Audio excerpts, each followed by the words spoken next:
সূরা ইখলাস কখন পড়লে সাথে সাথে ফলাফল পাওয়া যায় জানলে আপনি অবাক হয়ে যাবেন। আমরা অনেকেই সূরা ইখলাসের আমল করি, ঠিক না? সূরা ইখলাস হলো পবিত্র কোরআনের 112তম সূরা। এই সূরার মধ্যে 4টি আয়াত রয়েছে এবং একটি রুকু রয়েছে।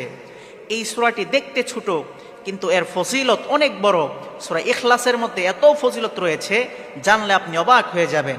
কেউ যদি সূরা ইখলাস একবার পাঠ করে আল্লাহ তাআলা তার আমলনামায় 10 পারা কোরআন শরীফ পাঠ করার সওয়াব দান করেন। সুবহানাল্লাহ পড়েন।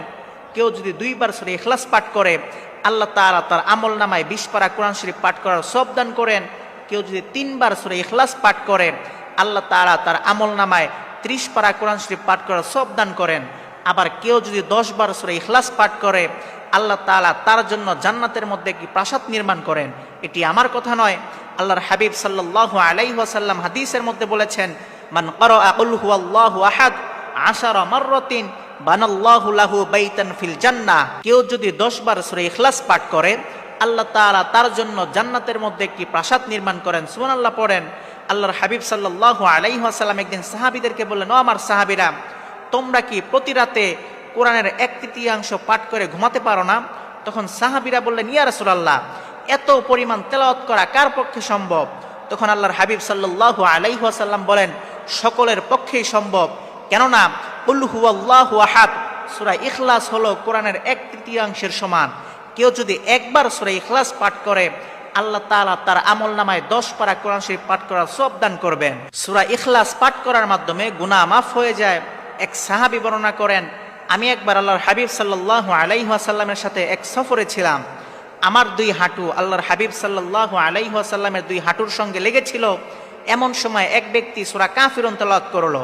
আল্লাহর হাবিব সাল্লাল্লাহু আলাইহি ওয়াসাল্লাম বলেন, সেই ব্যক্তি শিরক থেকে পবিত্র হয়ে গেছে। এরপর কিছুক্ষণ পর আরেক ব্যক্তি সূরা ইখলাস তেলাওয়াত করলো। আল্লাহর হাবিব সাল্লাল্লাহু আলাইহি ওয়াসাল্লাম বলেন, সেই ব্যক্তিকে ক্ষমা করে দেওয়া হয়েছে। এজন্য আপনি যদি চলতে ফিরতে উঠতে বসতে সূরা ইখলাসের আমল করতে পারেন, এর দ্বারা আপনি অনেক ফায়দা পাবেন। সূরা ইখলাস পাঠ করার মাধ্যমে বিপদ আপদ বালা মুসিবত দূর হয়ে যায়। সূরা ইখলাস পাঠ করার মাধ্যমে অভাব অনটন দূর হয়ে যায়। সূরা ইখলাস পাঠ করার মাধ্যমে আসমান থেকে সম্মানের রিজিক বর্ষণ হয়।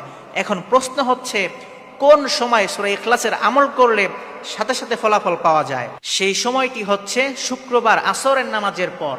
আমলটি কিভাবে করবেন? প্রথমে 3 বার দুরূদ শরীফ পাঠ করবেন। দুরূদের মধ্যে সবচেয়ে বেস্ট দুরূদ হচ্ছে দুরূদ ইব্রাহিম, যেটা আমরা নামাজের মধ্যে পড়ি। এই দুরূদটি 3 বার পাঠ করবেন। এরপর 41 বার সূরা ইখলাস পাঠ করবেন। এরপর আবার 3 বার দুরূদ শরীফ পাঠ করবেন। এরপর আপনি যেই নিয়তে আল্লাহ তাআলার কাছে দোয়া করবেন, আল্লাহ তাআলা আপনার